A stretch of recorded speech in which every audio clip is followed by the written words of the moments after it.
बेटियों का घर बर्बाद करने में माताओं का बहुत हाथ होता है। मम्मी का, माँ का, सारी माँओं का नहीं, 95% माँओं का।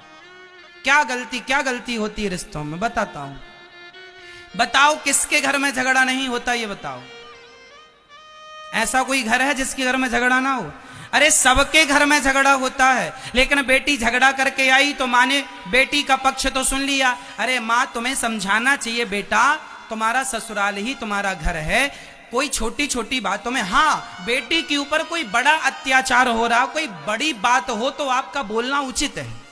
बेटी का पक्ष लेना सही है कब? जब कोई बहुत बड़ी मुसीबत बेटी पर पड़े। पर जरा जरा सी बात में तुम बेटी का पक्ष लोगी, और नहीं नहीं अब तो बेटी ससुराल जाएगी नहीं, मेरी बेटी क्या मेरे लिए बोझ है। इस तुम्हारे घमंड के चक्कर में कितनी बेटियां मायके की मायके में रह गई, लौट के नहीं गई ससुराल, तुम्हारे इस अहंकार के कारण। जो तुम बोलती थी मेरी बेटी बोझ है क्या, और तुम तो मर जाओगी अभी कुछ दिन बाद।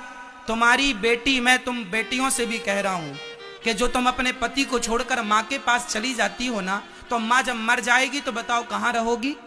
तुम्हारा भाई, तुम्हारी भौजाई तुम्हें जीवन भर रोटियां देंगे? भौजाई ताने मारेगी कि अपने पति की तो हो ना सकी, मेरी हो जाएगी। खा लो, सहन कर लोगी ताने भाई भौजाई के। इसलिए हाथ जोड़ता हूं, रिश्तों को बना लेना सरल है, निभा लेना कठिन है। आज भारत में रिश्तों को निभाना सिखाया ही नहीं जाता। हमारी रामचरितमानस में लिखा है, जब माता सीता विदा हो रही थी तो माता सीता की मां समझा रही हैं, बेटी आज से तेरा पति ही तेरा भगवान है, आज से हम तेरी मां नहीं, तेरी सास तेरी मां है, तेरा ससुर तेरा पिता है।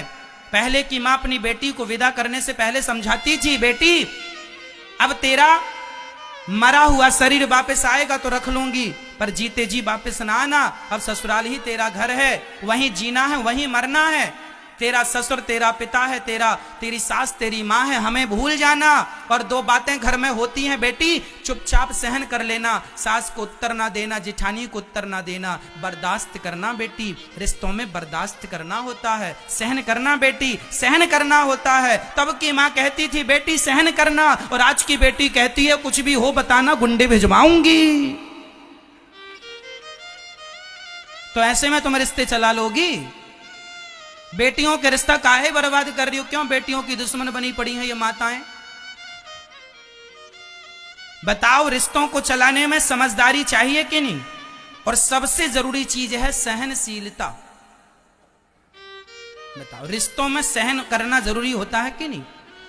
अरे पति भी डांटता है, कई बार तो गाली दे देता है पत्नी को, तो क्या तुम भी पति को गाली दे दोगी? इससे तुम समझदार कहलाओगी? कुत्ते ने तुम्हें काटा तो तुम भी काट लो, हिसाब बराबर।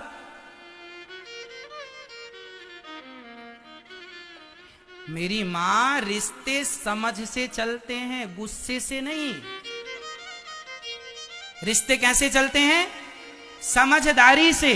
और सुनो, रिश्तों में सहनशीलता चाहिए। क्या चाहिए? जोर से बोलो, और जोर से बताओ, आप सहनशील हो या नहीं? पत्नी गाली देगी तो सहन करना पड़ेगा, पति गाली देगा सहन करना पड़ेगा, सास गाली देगी सहन करना पड़ेगा, ससुर गाली देगा सहन करना पड़ेगा। सह लोगी तो अच्छी पत्नी कहलाओगी, पर बात बात में मुंह फुला के मायके आ जाओगी तो चाइना मॉडल कहलाओगी। पति पत्नी के झगड़े में जो तीसरा बोलता है, सबसे बड़ा मूर्ख वही है। पति पत्नी के झगड़े में तीसरे आदमी को कभी बोलना नहीं, जो बोले वो मूर्ख। गुदने से गुदवा दो उसके माथे पे, यही मूर्ख है। टैटू बनवा दो मूर्ख का। कई बार लड़की जरा सा झगड़ा करके मायके चली जाती है, और उसकी माँ भी एक नंबर की। उसकी माँ मतलब जो झगड़ा करके गई है व्यर्थ का, उसकी माँ को बोल रहे हैं, सबकी माँ को नहीं, है ना। उसकी माँ भी बेवकूफी का परिचय देती है। हाँ बेटी तुम आ जाओ, हमारे पास खाने की कमी है क्या? आ जाओ, यहीं रहना मायके में, और हम दामाद जी से बात करेंगे। क्यों दामाद जी, आपने हमारी बेटी को जरा सा भी सुख नहीं दिया? पति समझा रहा, सासू मां वो जरा सी बात पे लड़के चली गई है। अरे हम सब जानते हैं तुम कितने गहरे पानी में हो,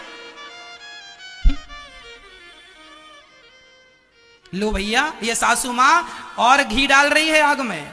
स्वाहा, बेटी का सुख स्वाहा, बेटी का पति स्वाहा।